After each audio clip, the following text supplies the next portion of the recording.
나쁜 친구 꿰매에 빠져서 가출한 여고생 둘이 있었습니다. 수소문 끝에 부모들이 소재지를 차려냈습니다. 그리고 집으로 데려왔습니다. 속상한 부모가 딸을 닥달하기 시작했습니다.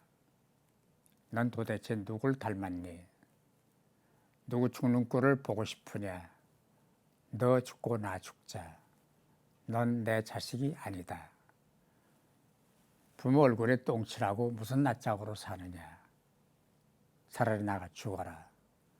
할 말 못할 말을 다 쏟아놨습니다. 그러자 딸이 그래. 난 이 집 딸이 아니야. 날 상관하지 마. 엄마 아빠가 나한테 해준 게 뭐야.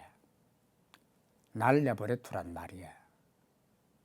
난 밖에 나가 죽어버릴 거야 라며 악을 씁니다. 이 장면은 부모도 딸도 문제가 있습니다. 다른 장면도 있습니다. 잃었던 딸을 찾아 집으로 돌아오는 어머니가 택시 뒷자리에서 딸의 손을 꼭 붙잡고 계속 울고 있었습니다. 딸은 더 울고 있습니다. 집으로 돌아오는 어머니는 딸을 껴안고 대성통곡을 합니다. 딸도 소리내서 웁니다. 수기야 미안하다. 부모가 너를 제대로 뒷바라지 못해서 이런 꼴을 당했구나. 고생 많았다. 하지만 수가 지난 날은 가기 마련이다. 조금만 참고 우리 힘을 모으자꾸나. 못난 애미 탓에 내 고생이 말이 아니구나. 딸도 엄마도 껴안은 채 대성통곡을 합니다. 이 장면은 아름답습니다. 모든 부모의 본심은 자식이 잘 되는 것입니다. 그 어떤 부모도 자식이 신세를 망치거나 망하는 것을 바라는 경우는 없습니다.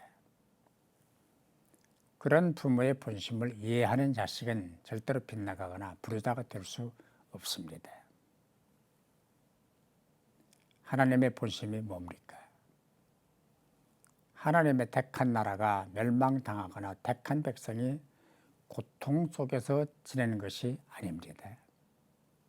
그들이 잘 되고 잘 살고 행복하게 되는 것입니다. 우리에겐 불행의 원인과 실패의 원인을 나에게서 찾는 지혜와 믿음이 필요합니다. 국가적 위기를 해결하는 것이나 가정적 위기를 극복하는 것도 예외가 아닙니다. 한두 사람에게 책임을 묻고 따진다고 위기가 해결되는 것은 아니지 않습니까? 나한테서 원인을 찾고 나 자신부터 성찰해야 합니다.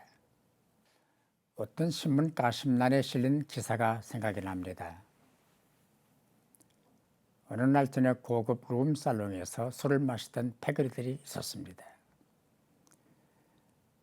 그들이 그날 밤 마시고 있던 술은 평당 250만 원을 넘는 발렌타인이라는 술이었다고 합니다. 그토록 금값인 술값 안주로 오징어나 땅콩을 오는 건 아니랍니다. 안주 두 접시당 수십만 원짜리라고 합니다. 술잔을 돌리면서 그들이 나눈 대화가 이러했답니다. 모조리 족쳐야 돼. 나라가 이 꼴이 되게 만든 정치가들과 대통령도 가만두면 안 돼. 경제부총리가 뭔가 하는 친구도 집어넣어야 돼. 나라 꼴이 한심하단 말이야. 그 기사는 그들의 신분을 밝히고 있지 않았습니다. 그러나 나라가 망하게 된 것은 바로 그러한 술꾼들 때문이었다고 쓰고 있었습니다. 어느 복잡한 우체국에서 남루한 옷차림의 한 여인이 전보 용지에 전보 내용을 적고 있었습니다. 그러나 그녀는 전보에 서툴렀기 때문에 당황하고 있었습니다. 곁에서 지켜보던 신사가 제가 도와드릴까요? 그렇게 묻자 그녀는 1년 전 가출한 딸이 있는 곳을 알았는데 집으로 돌아오라는 전보를 치려고 한다며 도와달라고 했습니다.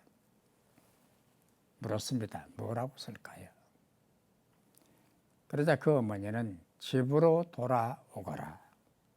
엄마로부터라고 써달라고 했습니다. 집으로 돌아오거라. 하나님께로 돌아오거라. 그러면 삽니다. 회복이 가능합니다. 위로도 회복도 평안도 행복도 하나님에게 있기 때문입니다.